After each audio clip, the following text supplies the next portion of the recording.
The Kingston West Police are currently investigating the passing of a brother and a sister who lost their lives at home on Penn Street in Jonestown on the night of January 25th during some serious shellings with some dangerous individuals.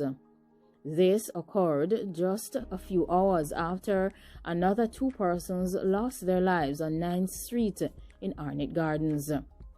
The siblings have been identified as 24-year-old Thomas and 29-year-old Jarrett. According to reports, dangerous individuals entered the house and opened shellings, hitting both Thomas and Jarrett, leaving them without their lives. These two individuals were harmed multiple times with dangerous tools. The dangerous individuals escaped from the scene. Based on what information has been presented, it seems approximately 15 accessories that came from the dangerous tools were retrieved from the scene by police investigators. This is the second set of loss of lives in under 12 hours within the Kingston Western Police Division.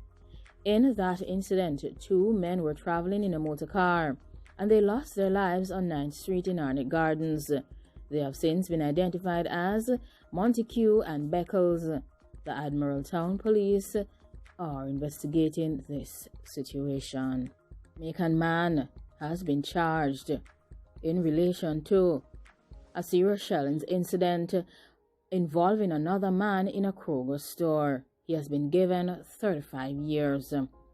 A judge has given a Jamaican man 35 years for a serious shellings incident involving another man who was harmed 3 times inside a Kroger supermarket in Fort Wayne. Brown, who is 33 years old, learned of his 35 years on Monday after a jury in November charged him of attempted loss of life and recklessness in the December 19th passing of a man in a Kroger store on Fort Wayne's north side. Brown had argued that he caused harm to Walker, who is 48 years old, because he thought Walker was going to take his life. Allen Superior Judge David M. Zent also ordered Brown to pay $38,400 in restitution and to stay away from Walker. Brown told the jury that Walker had issued some serious statements at him and said that he was going to take his life, since the two of them met at a barbershop 3 years ago. Their disagreement apparently stemmed from a financial dispute that prosecutors tied to a serious substance issue. Brown claimed that Walker owed him money to some individuals as well, and that he had introduced these persons to Walker. Brown said he always carried a dangerous tool and received his lifetime permit to carry this when he was 18.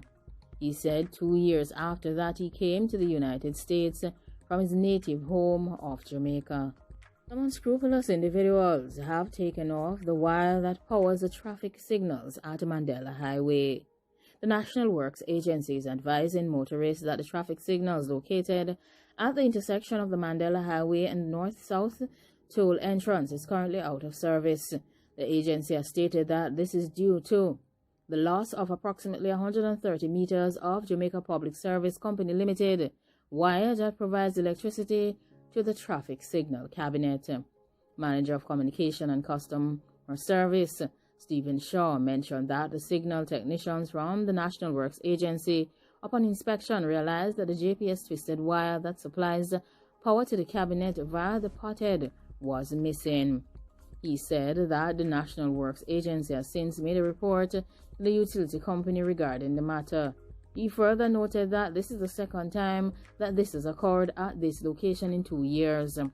National Works Agency is advising motorists to exercise extreme caution and patience when approaching the location and to pay extra attention to pedestrians who may also be utilizing the area. APS customers will receive no compensation payment for guaranteed standard breaches.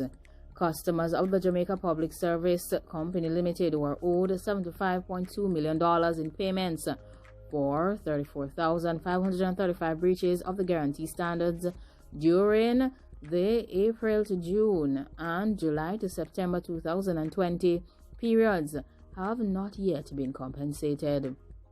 Data contained in the latest quarterly performance report for the 2020 July-September period, published by the Office of Utilities Regulation, indicates that during the third quarter of 2020, JPSA's compliance report on its guaranteed standards performance indicated that 18,556 breaches were committed. These breaches attracted compensatory payments of approximately $40.2 million to affected customers. The OUR has stated that no payments have, however, been made, as JPSA has advised that it is awaiting the response from the Ministry of Science, Energy and Technology regarding its request to suspend the guaranteed standards because of the island being designated as a disaster area during the impact of the pandemic since March 2020. The utilities regulator noted that the guaranteed standards relating to estimated bills, reconnection, and connection to supply accounted for the highest incidence of JPS breaches. It said that these standards accounted for approximately 99% of breaches and compensatory payments, respectively. Similarly, JPSA's compliance report on its guaranteed standards performance for the period April to June 2020 indicated that there was 15,969 breaches committed. The OUR explained that this represents an increase of 22% in comparison to the preceding period. These breaches attracted compensatory payments of approximately $35 million. Like, comment, share, and subscribe. Let me know what you think about the matters that have been discussed in this session. Thanks for watching and goodbye.